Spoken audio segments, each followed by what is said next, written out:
और वो ऐसे चाटुकार हैं जिन्होंने की जनता को डाइवर्ट करने का काम करना है, जिन्हें इस बात से फर्क नहीं पड़ता कि उम्मीदवार कैसा है, उसे सिर्फ इस बात से फर्क पड़ता है कि चुनाव के टाइम पे उनकी जेब में कुछ है।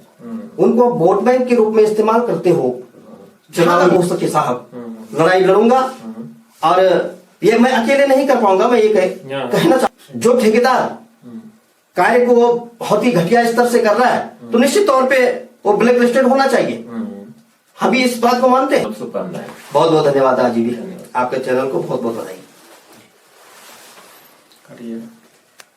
नमस्कार, स्वागत है दिल्ली उत्तराखंड लाइव पर। और ये हमारा चुनावी कार्यक्रम जो लगातार चल रहा है और जहां पर की सत्ता के दावेदार अपनी दावेदारी प्रस्तुत करते हैं और जनता से जुड़े हुए मसलों पर हम भी बाकी से बातचीत करते हैं। तो आज हमारे साथ एक खास मेहमान है जिनका नाम है दुर्गेश सिलवाल जी।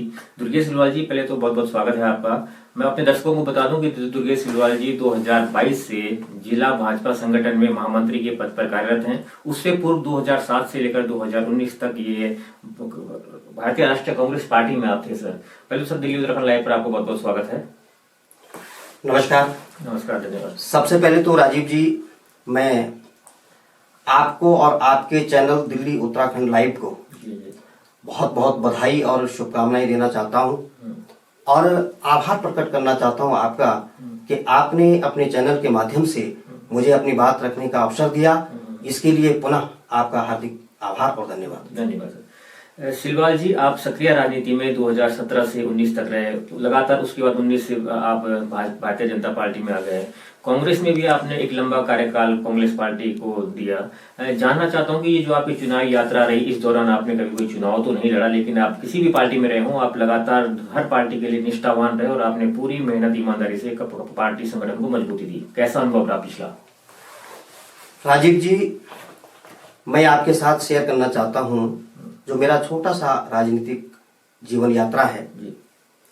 मैं गैर राजनीतिक परिवार से आता हूं और भारतीय जनता पार्टी की जो विचारधारा है, राष्ट्र प्रेम का जो भाव है, उससे प्रेरित होकर के मैं भारतीय जनता पार्टी में ज्वाइन हुआ। लेकिन शुरुआत तो सर आपने कांग्रेस पार्टी से की थी 2000। निश्चित रूप से मैं आपकी बात से सहमत हूं। मैं पूर्व में जो हमारे पूर्व विधायक आदरणीय केदार सिंह रावत जी, जो यमुनोत्री विधानसभा में 2 बार नेतृत्व कर चुके हैं, उनसे प्रेरित था और उन्होंने मुझे राजनीति में आने का अवसर दिया। और मुझे इसमें कोई शक नहीं, संदेह नहीं है कि मैं ये कहूं कि माननीय विधायक जी ने मुझे सक्रिय राजनीति में लाया और वो मेरी शुरुआत थी। लेकिन धीरे धीरे जब राजनीति में मैं रमता गया तो मुझे लगा कि भारतीय जनता पार्टी और भारतीय राष्ट्रीय कांग्रेस पार्टी दोनों राष्ट्रीय पार्टियां हैं, दोनों बड़े दल हैं, लेकिन दोनों की विचारधारा में भिन्नता है।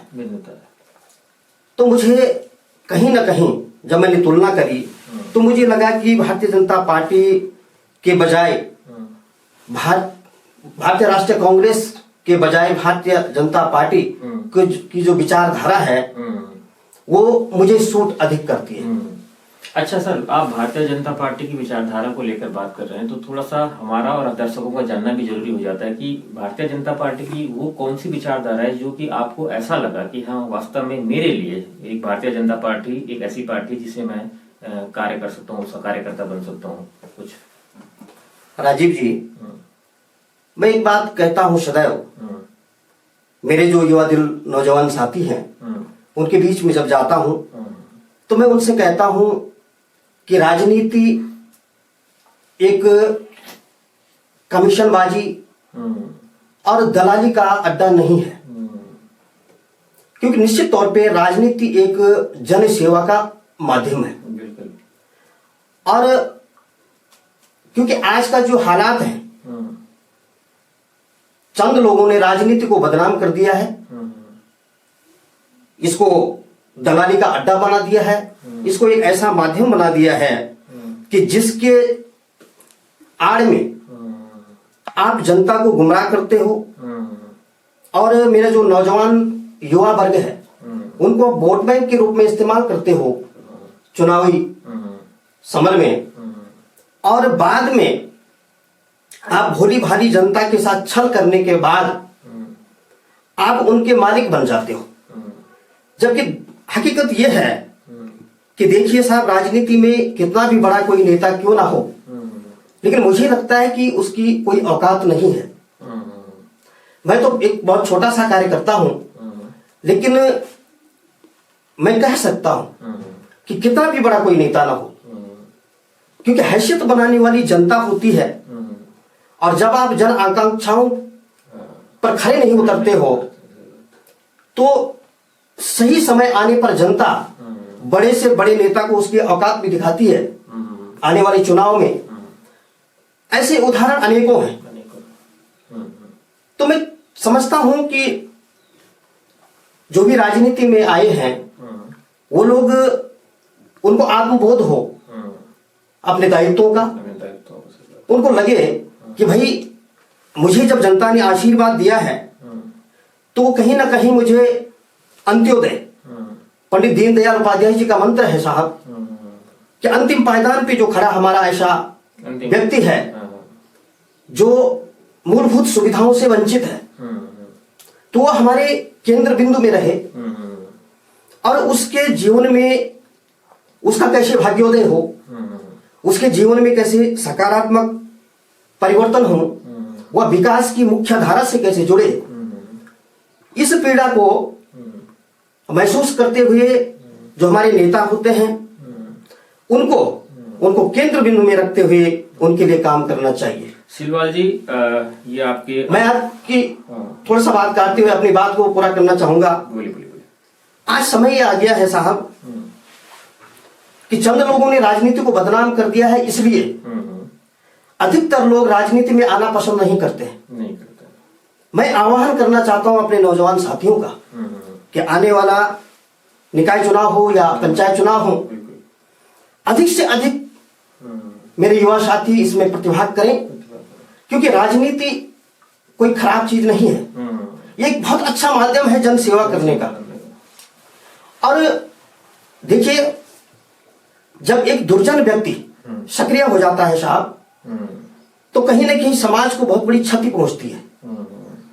लेकिन मैं इसके विपरीत कहना चाहूंगा कि उतनी क्षति नहीं पहुंचती है। सबसे ज्यादा क्षति तब पहुंचती है जब एक सज्जन व्यक्ति राजनीति में निष्क्रिय हो जाता है।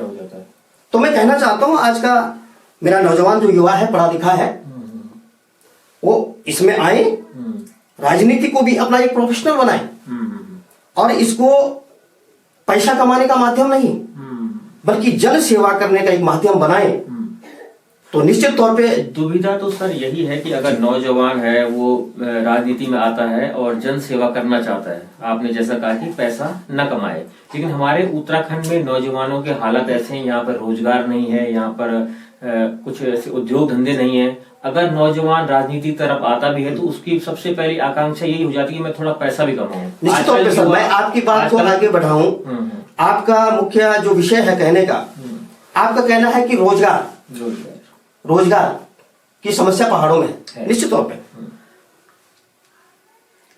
मैं आपके माध्यम से अपील करना चाहता हूं अपने क्षेत्र की सम्रांत जनता, माताएं, सम्मानित बुजुर्ग, मेरे नौजवान साथी, सभी से कि दुर्गेश सिलवाल के पास भले ही आने वाले चुनाव में मेरे नौजवान साथियों को नशा और मांस खिलाने के लिए पैसा नहीं है, लेकिन मुझे खुद पर भरोसा है, मुझे अपने क्षेत्र के इंटेलेक्चुअल लोगों पर भरोसा है कि वो मेरा आने वाले पंचायत चुनाव में जो मेरा विजन है उसको देखते हुए मुझे सपोर्ट करेंगे।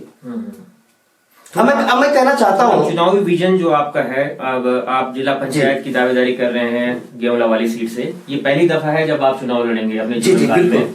तो सर, आपने राजनीति देखी, पिछले जिला पंचायत जो वहां पर सदस्य रहे उनका कार्यकाल भी आपने देख लिया और वर्षों का आपका अनुभव है। ये बताना चाहते हैं हम आप जनता को आपके माध्यम से कि आप जब जिला पंचायत चुनाव की दावेदारी करेंगे तो क्या वो मुद्दे होंगे जिन पर आप जनता का ध्यान आकर्षित करते हैं या जनता को आश्वस्त करते हैं कि मैं अगर बना तो ये काम तो मैं इस क्षेत्र। निश्चित तौर पे सर, मैं उसी विषय पे आ रहा था, क्योंकि मेरा ये मानना है कि जो मेरे क्षेत्र के लोग हैं वो मुझे क्यों चुने। हाँ। यही प्रश्न है ना। तो मैं जवाब देना चाहता हूं, वो मुझे इसलिए चुने क्योंकि मैं बात करूंगा अपने नौजवान युवा की, कि कैसे वह भारत सरकार की महत्वाकांक्षी योजना है उसके तहत आत्मनिर्भर भारत योजना के तहत कैसे वह स्वरोजगार को अपनाते हुए आत्मनिर्भर हो। क्योंकि देखिए, इस बात से आप भी सहमत होंगे कि कहीं ना कहीं गवर्नमेंट एम्प्लॉय, गवर्नमेंट जॉब्स इतनी संभव नहीं है कि सबको जॉब मिल जाए। तो कहीं ना कहीं देखिए, सरकारें इसमें प्रयासरत हैं, हमें भी थोड़ा जागरूक होने की आवश्यकता है।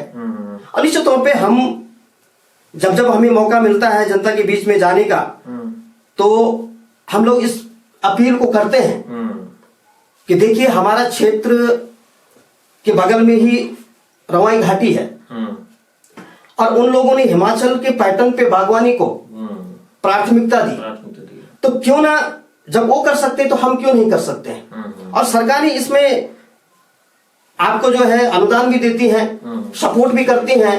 तो कहीं ना कहीं देखिए साहब, एक शुरुआत तो हमको भी करनी पड़ेगी ना। और क्योंकि मैं बात करता हूं, मेरी जो मातृशक्ति है वो कैसे स्वावलंबन हो, आजीविकाओं के तहत वो भी आत्मनिर्भर हो, और जो मजदूर, दलित, शोषित, पीड़ित जो हमारा समाज है उनकी भी बात करता हूं कि कैसे उनको समाज में जीने का एक समान अधिकार मिले। और जो बात मैंने पहले कही कि जो गरीब है साहब, देखिए, गरीब किसी जाति में सीमित नहीं, किसी क्षेत्र में सीमित नहीं, गरीब गरीब होता है।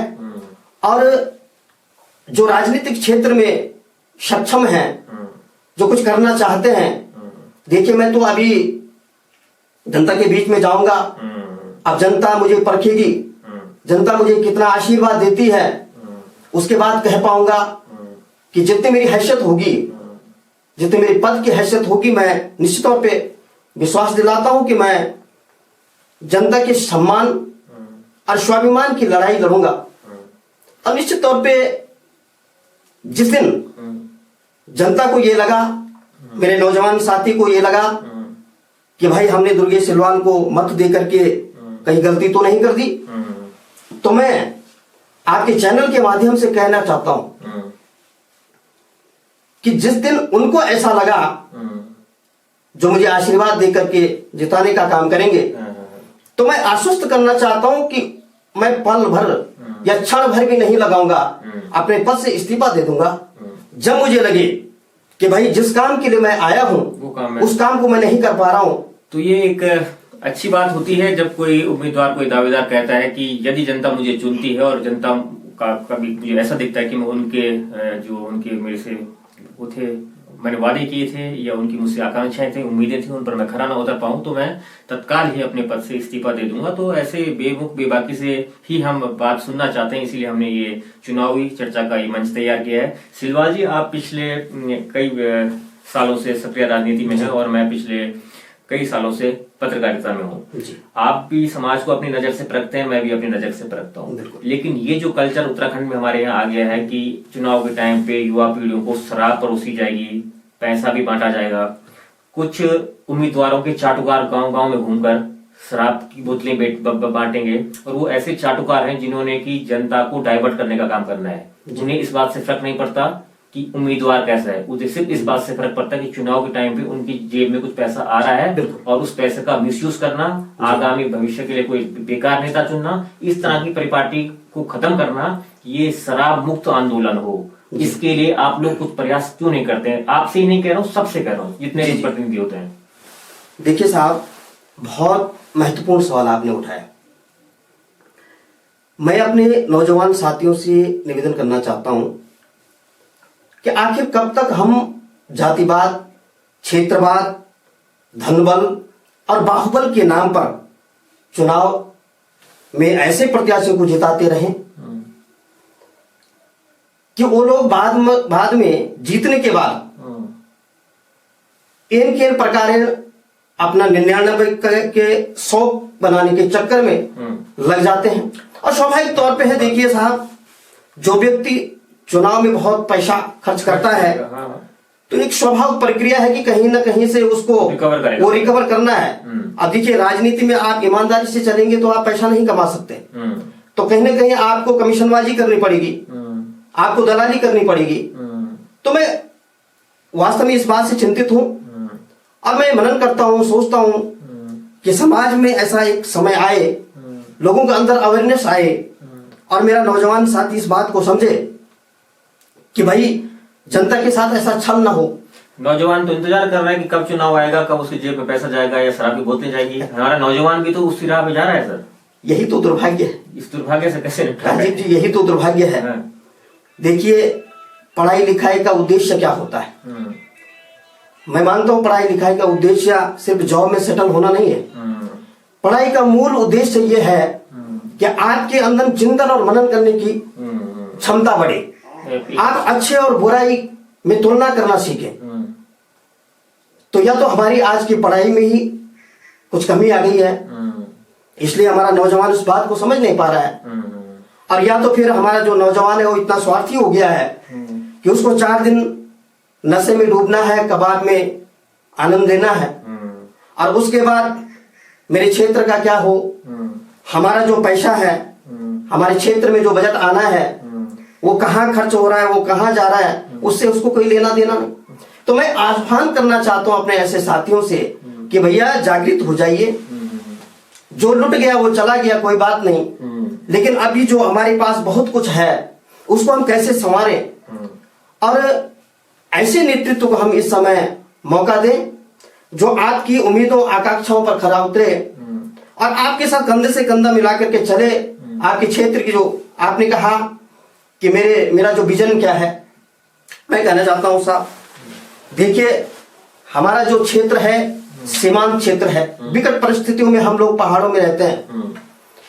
बरमखाल का हमारा केंद्र बिंदु है, बरमखाल में भंडारसिंह का, और मैं चाहता हूं अपना बरमखाल में एक उप तहसील हो जाए ताकि आम लोगों को उससे सहूलत मिले, क्योंकि डुंडा बरमखाल से कम 20-25 किलोमीटर की दूरी है, तो कहीं ना कहीं लोगों को दिक्कतें होती हैं। इसके लिए ऐसा नहीं है कि मैं ये कहूं कि जब मैं चुनाव में जीतूंगा तभी प्रयास करूंगा, ऐसा नहीं है। मैं संगठन स्तर पर भी राजनीति कर रहा हूं साहब, तो जितनी मेरी हैसियत है मैं पूर्व में भी इसमें प्रयास किया और आगे भी निरंतर इसमें प्रयास करूंगा। इसके अलावा इस समय सर भंडारसिंह बहुत बड़े घोटालों से जूझ रहा है। मैं आपका ध्यान आकर्षित करना चाहता हूं कि जल जीवन मिशन में भंडारसिंह क्षेत्र में इतने घोटाले हुए, वैसे प्रदेश भर में घोटालों की सूचनाएं मिल रही है, लेकिन भंडारसिंह क्षेत्र में जल जीवन मिशन के नाम पे ठेकेदारों ने टैंकों के बुरे हाल कर दिए और करोड़ों अरबों रुपए का धन गबन कर दिया, जो कि केंद्र सरकार की, मोदी सरकार का ड्रीम प्रोजेक्ट था कि हर घर जल हर घर नल। लेकिन जब इन्होंने ऐसा पलीता लगा दिया है तो हमारे सामाजिक कार्यकर्ता, आप जैसे नेतागण जो सक्रिय राजनीति में रहते हैं, आप लोग इस पर बेमुखी से आवाज क्यों नहीं उठाते कि जल जीवन मिशन में क्या हो रहा है? ठीक है, आपका कहना अपना तर्क है। मैं इस प्रश्न को थोड़ा घुमा करके जवाब इसलिए दूंगा क्योंकि देखिए, सरकारें बजट रिलीज करती हैं, पॉलिसी बनाती हैं, उसको इम्प्लीमेंट एज ए डिपार्टमेंट के कर्मचारी करते हैं। उस पे जो उसमें मॉनिटरिंग है, एज ए टेंडर होता है, ठेकेदार को ठेका मिलता है, उसके बाद कहीं ना कहीं मॉनिटरिंग एज ए विभाग करता है। तो अगर विभाग इसमें लापरवाही कर रहा है तो निश्चित तौर पे हम आप सबको इसके लिए आवाज उठानी चाहिए। नहीं, मैं उठाता हूं, ऐसा नहीं है। मैं इसी महीने, पिछले महीने डीएम साहब से बैठा था, तो ऐसे अपने क्षेत्र के पूरे जनपद के 2-4 ऐसे बड़े इशू थे जिस संबंध में हमने बातचीत करी। हमने कहा साहब देखिए, ये हमारी सरकार ने जो महत्वाकांक्षी योजना लाई है, ये सही ढंग से इम्प्लीमेंट नहीं हो रही है, लोगों की शिकायतें हैं, बहुत शिकायतें हैं। हमने कहा इसमें निष्पक्ष जांच हो, जिस गांव में जिस योजना में जो कमियां अभी रह गई हैं वो तत्काल पूर्ण हो, और जो ठेकेदार कार्य को बहुत ही घटिया स्तर से कर रहा है तो निश्चित तौर पे वो ब्लैक लिस्टेड होना चाहिए। हम भी इस बात को मानते हैं। देखिए, सरकार का हमारा पैसा है और ये हमारे लिए ही खर्च हो रहा है, तो इसकी नैतिक जिम्मेदारी हम सबकी भी बनती है। बिल्कुल सर, जब भंडारसिंह क्षेत्र की बात करें और गेवला आपका जो क्षेत्र है, बंडासु क्षेत्र में पढ़े लिखे लोगों की और उच्च पदों पर बैठे हुए लोगों की कमी कभी नहीं रही है। वहां से आईएएस भी रहे हैं, जजेस भी रहे हैं, पीसीएस भी रहे हैं, अध्यापक भी रहे हैं, हर क्षेत्र में वहां के लोग बंडासु के लोग हैं। लेकिन ऐसी जागरूकता की भी कमी नहीं होनी चाहिए थी। और पिछड़ापन देखिए, बंडासु में एटीएम बंडासु में नहीं है, स्ट्रीट लाइट बंडासु में लगी है ऑल वेदर रोड के नाम पर, तो वो नहीं हुई। सारे घर गांव जाने के रास्ते रानी कंस्ट्रक्शन कंपनी ने वहां पर उखाड़ के फेंक दिए हैं। तो इतने जब जागरूक लोग हम वहां पर हैं बंडासु वाले, तो आखिर क्या वजह है कि हम ना कहीं एटीएम लगा पा रहे हैं, ना हम कुछ कर पा रहे हैं, ना कूड़े का निस्तारण कर पा रहे हैं, और ढाक के 3 बात वाली बात होगी। तो कब मतलब ये बदलाव होगा और कैसे क्रांतिकारी बदलाव चाहिए सर इसमें, है ना सर? तो एक क्रांतिकारी बदलाव की उम्मीद करती है जनता। जी जी जी जी बिल्कुल बिल्कुल। देखिए भाई साहब, हमारा जो बरमखाल बाजार है वहां पर व्यापार मंडल का अभी 1-2 महीने पहले पुनर्गठन हुआ और बहुत सजग लोग हैं, बुद्धिमान लोग हैं जो उसमें मेंबर हैं, पदाधिकारी हैं। आदरणीय भंडारी जी उसमें अध्यक्ष हैं। जी जी। तो ऐसा नहीं, उनसे हमारी निरंतर इस पर चर्चा होती रहती है, उनको भी बहुत चिंता है।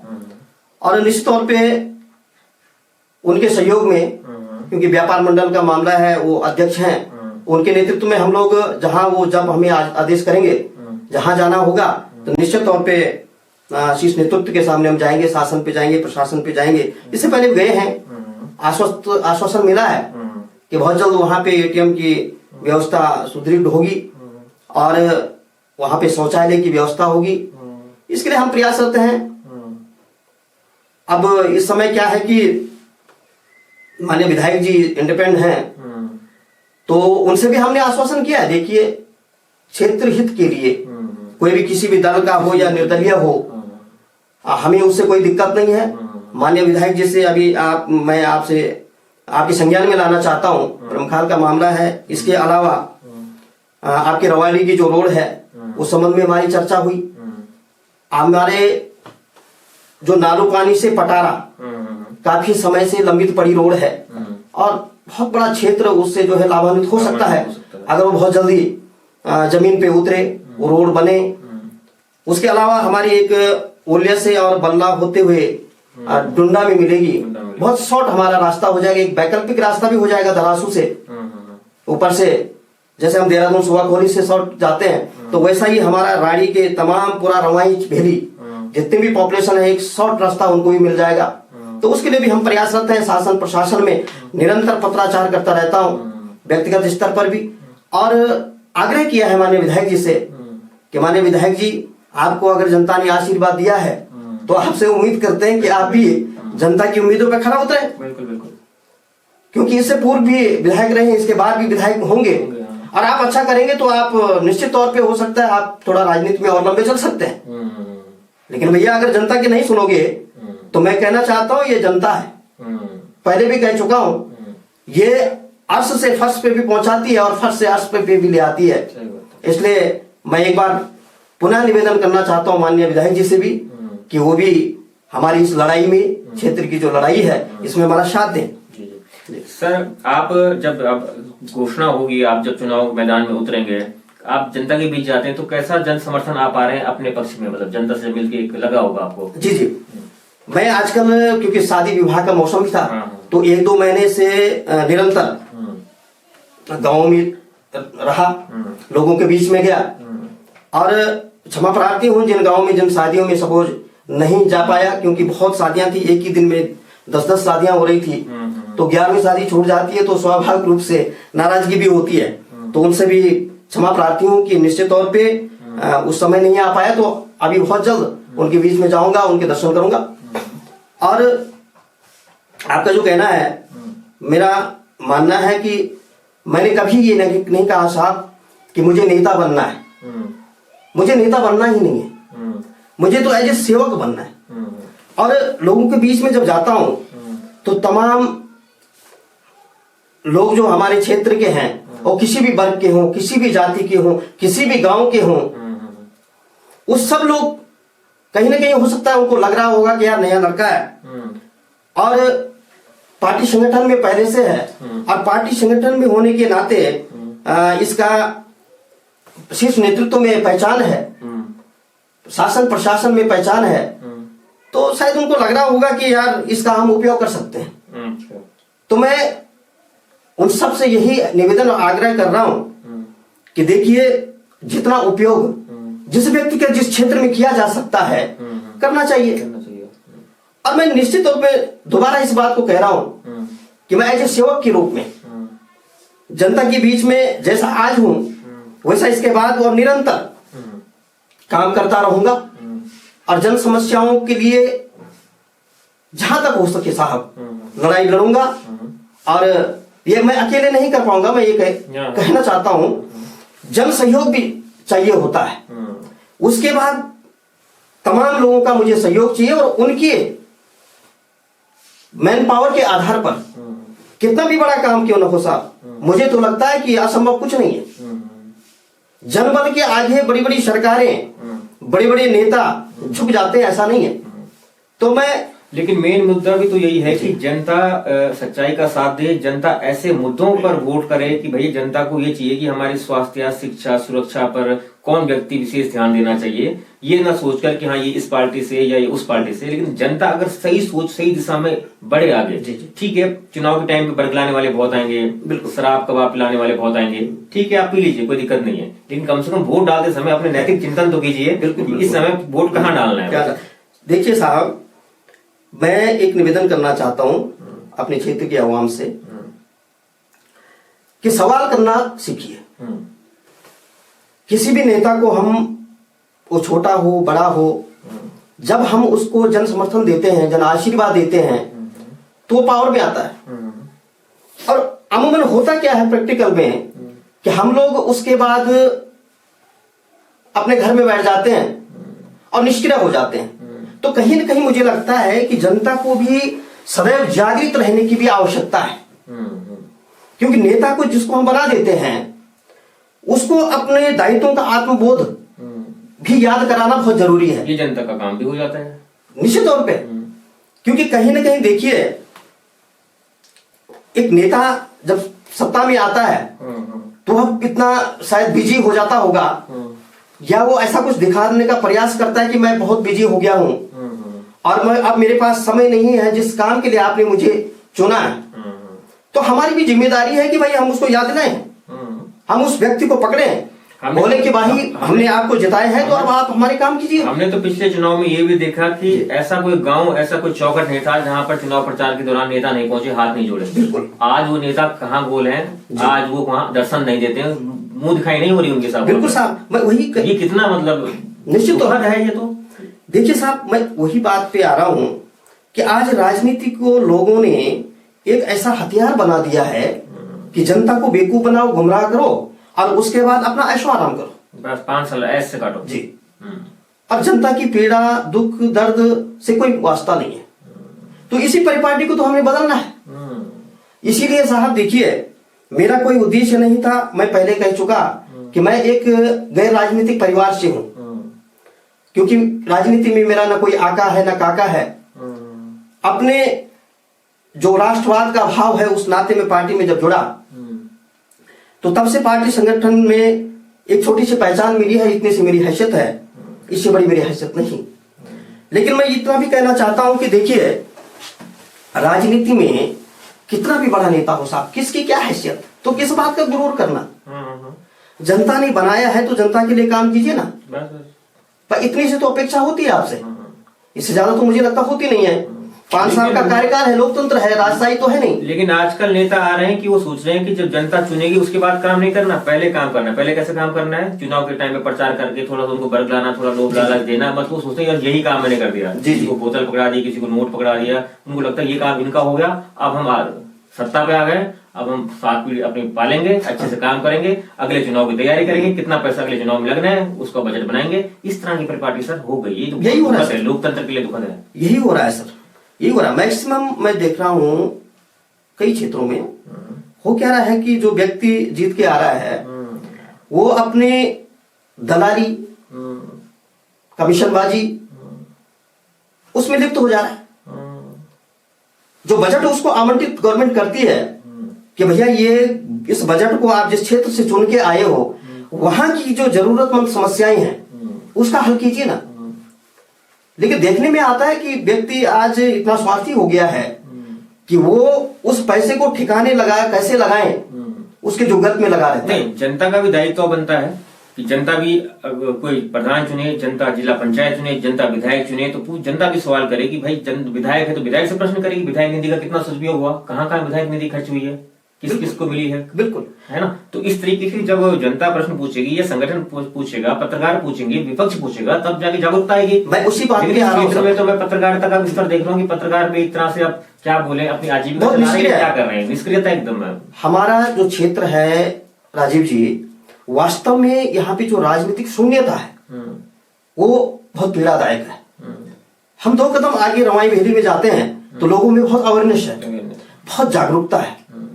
सिर्फ राजनीति के क्षेत्र में ही नहीं, बल्कि अपना जो बागवानी का है, अपना जो कृषि कार्यकलाप है, अपना जो व्यापार है, उसमें वो बढ़ चढ़ करके हिस्सा लेते हैं। लेकिन मेरे क्षेत्र में तो देखिए साहब, राजनीतिक शून्य तो है ही, लेकिन कोई कुछ करना भी नहीं चाहता।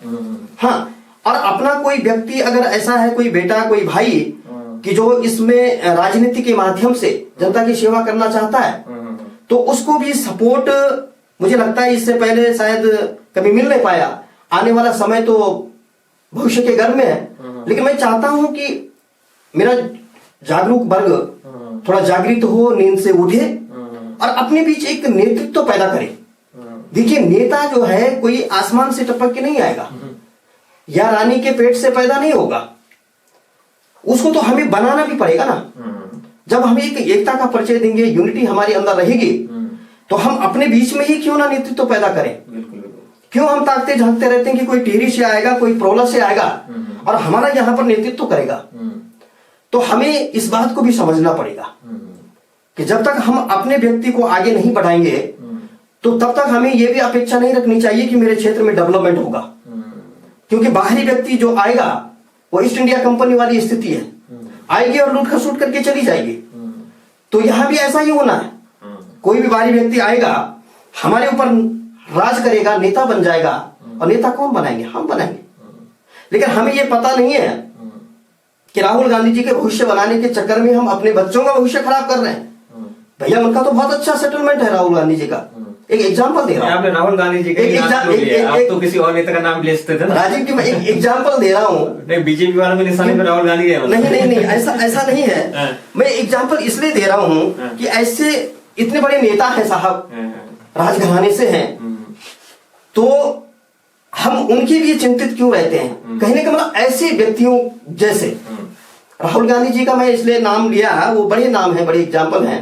उनके जैसे बहुत हैं। तो अमित शाह जी भी हैं, उनके बेटे बीसीसीआई में बिल्कुल चेयरमैन बने पड़े, क्रिकेट का सीन साहब, वो उनकी अपनी क्षमता होगी, अपनी छवि होगी, उसमें वो कैरियर बनाना चाह रहे। देखिए, राजा का बेटा राजा बने जरूरी नहीं है, लेकिन राजा का बेटा आईएएस बन सकता है, ये संभव है। उसकी काबिलियत पे डिपेंड करता है।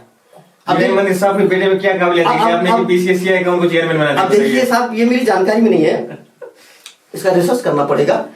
लेकिन मैं एक बात कहना चाहता हूं कि कोई भी बड़ा नेता हो, हम उसके भले के चक्कर में अपनी नस्लों को जो है कुर्बान ना करें, ये मैं अनुरोध करना चाहता हूं।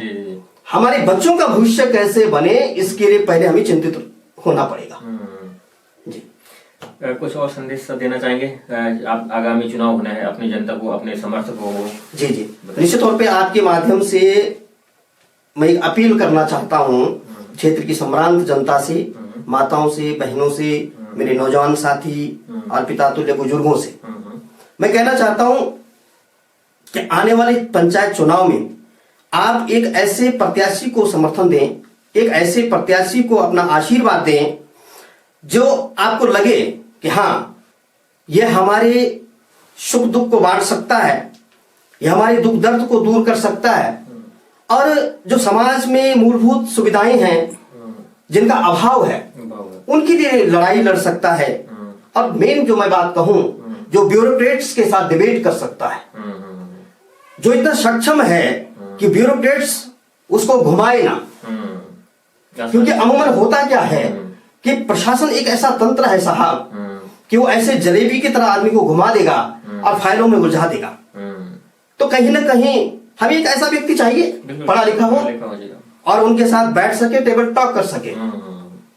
नहीं तो अब हो क्या रहा है कि जो वार्ड मेंबर की क्षमता जिस व्यक्ति की है वो प्रधान की दावेदारी कर दे रहा है, और प्रधान की जिसकी वो जिला पंचायत की बात करता है, जिसकी ब्लॉक प्रमुख की क्षमता है वो आज विधायक बने बैठे हैं। ये प्रदेश की स्थिति भी है। वास्तव में स्थिति है। तो मैं चाहता हूं कि क्षमता का आकलन जनता की क्षमता का आकलन जी जी जी कि क्षमता का आकलन, मैं ये नहीं कहता कि दुर्गेश सिलवाल बहुत अच्छा बोल सकता है या बहुत अच्छा कर सकता है, बिल्कुल नहीं। वो आप निर्णय करिए ना, आप तुलना करिए ना, जितने मैदान में जितने प्रत्याशी होंगे आप उन सबको देखिए और तुलना करने के बाद अगर आपको लगता है कि हाँ दुर्गेश सिलवाल के अंदर वो क्षमता है तो निश्चित तौर पे आपका जो आशीर्वाद होगा उसको मैं स्वीकार करता हूं, और आपका जो आदेश होगा निरंतर उसका फॉलो करूंगा और आपके सम्मान और स्वाभिमान के लिए सदैव खड़ा रहूंगा। तो ये थे हमारे साथ दुर्गेश सिलवाल, जिन्होंने बड़ी बेबाकी से अपनी बात रखी और आगामी चुनाव में जिला पंचायत के चुनाव होंगे गेवला वार्ड से ये जिला पंचायत सदस्य की दावेदारी करेंगे। इन्होंने अपने सारे तमाम वादे, अपने दावे जनता के बीच रखे और यहाँ तक कहा कि अगर मैं अपने वादों पे, दावों पे खरा नहीं उतरता हूँ और जनता इसका मुझे आश्वास वो देती है कि आप नहीं कर पाए तो मैं उसी समय इस्तीफा भी दे सकता हूं। तो ये दुर्गेश सिलवाल जी थे, जो वर्तमान में जिला महामंत्री हैं भाजपा संगठन में। बहुत बहुत धन्यवाद सिलवाल जी, और मेरी आपको आगामी चुनाव के लिए बहुत बहुत शुभकामनाएं। बहुत बहुत धन्यवाद राजीव जी, आपके चैनल को बहुत बहुत बधाई।